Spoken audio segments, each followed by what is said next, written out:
I've been seeing a lady in white my entire life. Today I finally met her. Perhaps saying my entire life is a little bit of a stretch, but it's just been just about that long.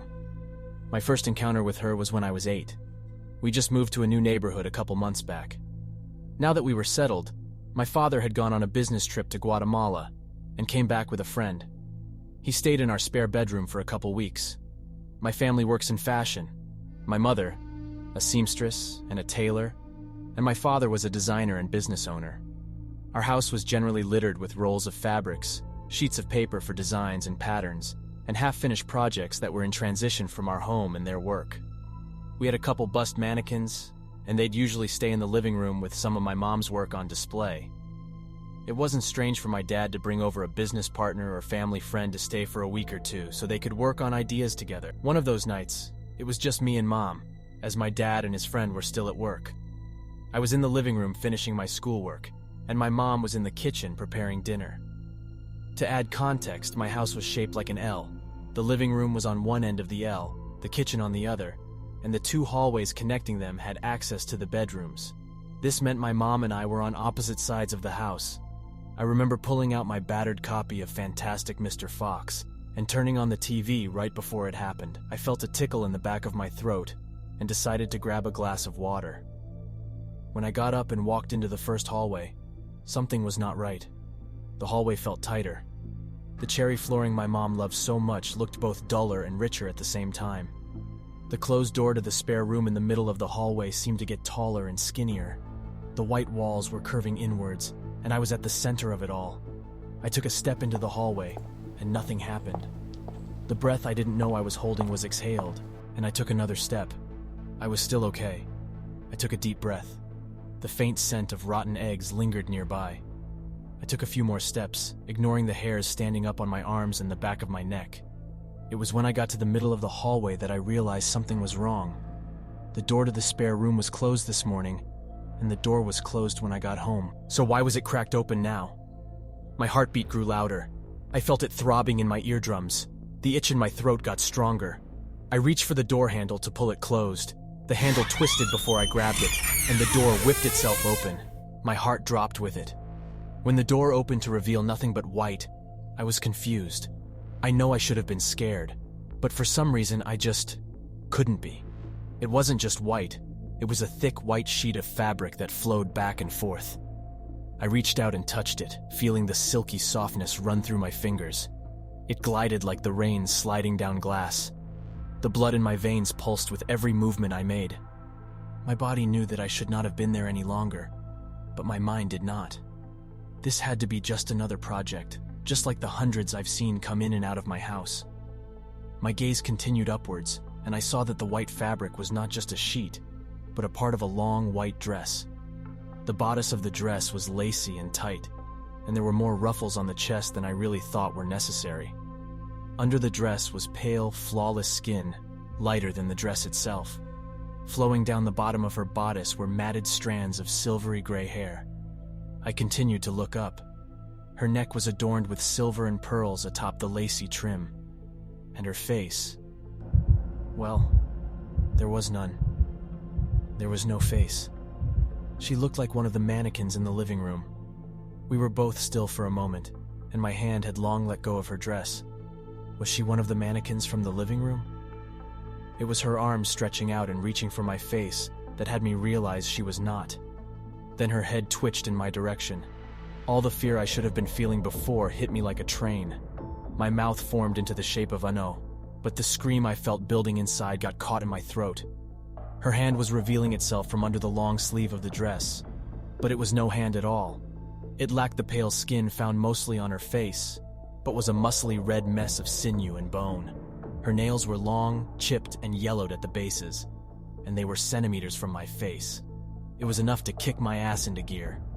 I didn't want those hands anywhere near me.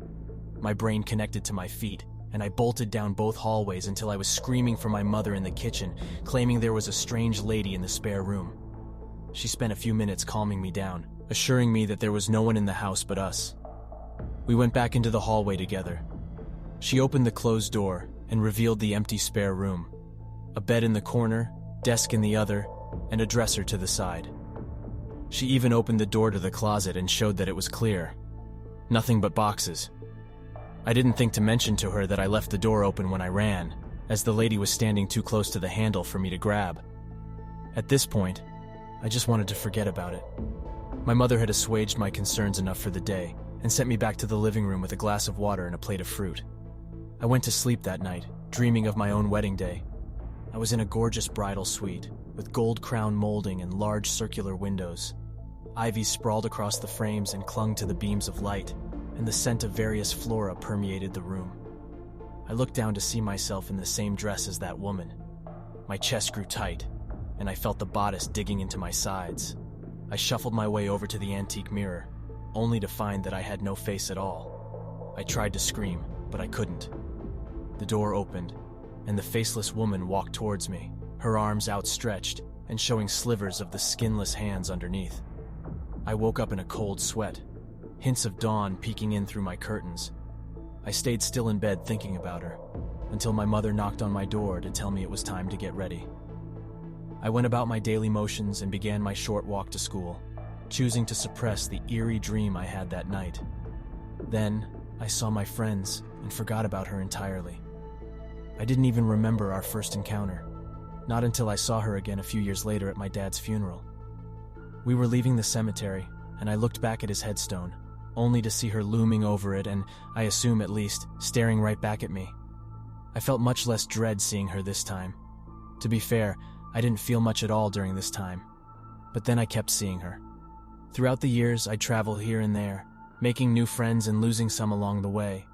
At every major change, she was there, whether I wanted her there or not.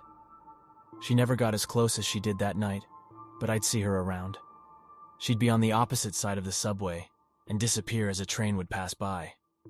In the windows of the opposite train car, sometimes I'd just see a blur of white. I was on a plane once, and I saw her sitting solemnly on the wing while we flew thousands of miles above the clouds. That cabin smelled like petrichor that day. The night I ran for my life from one end of the city to the other, I felt long strands of hair brush against my shoulder at the bus stop. I didn't see her then, but I knew she was there. At no point had she made any movement toward me. All these times, we'd see each other in passing like we were just roommates with different schedules. She stayed on her side. I stayed on mine. Against my better judgment, I even gave her a name in my head. Growing up with folk tales from a traditional country means you know better than to start naming things that should stay unnamed, but I couldn't help it. I never spoke about her to anybody. I just needed a way to refer to her in my thoughts.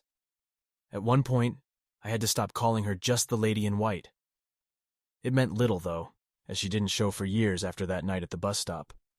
During that time, I managed to turn around my life. It wasn't that I was doing anything wrong, but more so that I hadn't done anything right. I dropped out of college at 19, packed a bag, and booked a one-way trip to Spain. I spent a year there, a couple more in Europe, and ended up back in New York. A couple road trips and a flight back from Canada later, I realized that I needed to find a better way of sustaining myself. Having spent my early 20s as a traveling nomad, I successfully stumbled upon a job as a copy editor for a lifestyle magazine. A couple years of bouncing around for them, and I landed myself as the creative director of an upcoming startup for those who were kickstarting their digital nomad life. As a part of the job, I was required to travel to such locations on demand. We needed a slew of content before our launch, and I was in charge of getting it. Being paid to travel and write about it was honestly a dream, and I was finally in a place where I could say that I was happy. I suppose that's why I should not have been surprised when she showed up again. I was stepping off a jet at LAX when I felt it. The airport just felt smaller than it did before. The people around me seemed to be moving at a step slower than I was, while the sun was still high in the sky and its rays beamed through the windows. I couldn't feel the heat from it. The air tasted stale and slightly of ash, but I continued to move. I had a bunch of meetings early tomorrow morning, and I only had a few hours to spend in LA before I would be whisked off to Napa for the weekend. I couldn't afford to lose any time. I made my way outside to the passenger pickup location to look for my driver, when I saw her instead. Standing on the other end of the street under the parking garage in stark contrast to the dark entrance was her, Eliana. She was as still as ever before. The hem of her dress flowed back and forth as ever before, though not a single breeze came in our direction. I felt my throat get dry when I felt someone grab the back of my shirt and pull me into the street. My elbows hit the pavement first, sending jolts of pain up my arms. My head was next, and I went dizzy the moment I felt it crack against the concrete. My suitcase fell on top of me, creating another layer of pain and confusion for me. I groaned and turned my head, only to become starstruck when I saw two beams of bright lights coming in my direction with what seemed like no intention to stop. I was about to die. The next 10 seconds felt like an eternity. I barely heard the screech of tires before I was picked up with superhuman ease and flung back onto the sidewalk. Stars reeling around in my vision, I fought through it to see her where I had originally landed. She was crouched in the streets, feet pointed outwards. Her head moved around in erratic ticks, as if she was a broken doll, still facing the car. One of her arms was stretched out, touching the car that would have hit me, except on closer look, it seemed like the front end of it had been crumpled up, almost as if the car had run into her and met its demise that way. There was a plume of black smoke seeping out of the driver's side window. The smoke was so thick, and I was sure it was why I was tasting ash in my mouth. Thin tendrils of smoke dropped from the window, one slithering towards Eliana and the other towards me. Why didn't I feel scared? With an ear-splitting screech into the skies, the smoke dissipated. For a second, I thought I saw a tongue dart out of where her mouth should have been. She let go of the car and got on all fours. She moved like a spider, both in fashion and in speed. I didn't have time to react. Her faceless face was next to mine now, a sinewy hand reaching towards my face like they did all those years ago. She reeked of sulfur and ash, strong enough to gag me. She sat in front of me on her knees. I stared at her hands, too afraid to meet the white void that sat where her face should. Her other hand touched my own, and suddenly I was that 8-year-old in the hallway once again. All the fear from the countless sightings of her had found itself in a pit in my stomach, growing stronger as she got closer. I couldn't move. I couldn't scream. I couldn't talk. I was frozen, and she was here. And egg. Please, Eliana, I thought. Please don't hurt me. Her head cocked suddenly, and I heard a deep guttural clicking come from the direction her mouth should have been. How do you know my name? I felt her say. Her ghastly hand finally touched my face, and just like that, she was gone. Her grip on my wrist and her slimy touch was gone. A crowd of people had gathered around me, some reaching out in concern. Are you okay? What just happened? Questions blurred around me as I muttered that I was fine, and just needed to get myself together. I noticed there was a lack of pain where there was much before, but I didn't think to question it. I just had to leave. I wasn't allowed to for a couple hours, as a few witnesses had called the respective authorities to the accident. From what I understood, they had seen a man bump into me and sent me flying into the street. The oncoming car had stopped just short of hitting me, and I managed to crawl back to the sidewalk just as they approached me. I'm back in my hotel now, and I feel just fine. It's like that entire thing just didn't happen. If you can't tell by now, I'm still processing everything. I just knew I had to get my word out somewhere because, well, she's here. She was waiting for me in the hotel room, sitting at the foot of the bed. The moment I opened the door, the odor of pure sulfur flooded my nostrils. The TV remote was next to her, but the only channel on was static. She doesn't want to speak to me, but I can tell that she's scared. She's been shivering since I got here. She left a single note on the desk that she pointed at when I walked in. Scrawled on the hotel post-it was an elegant script that had to be from Eliana. They know we met. She just keeps staring into the TV. She hasn't told me who they are.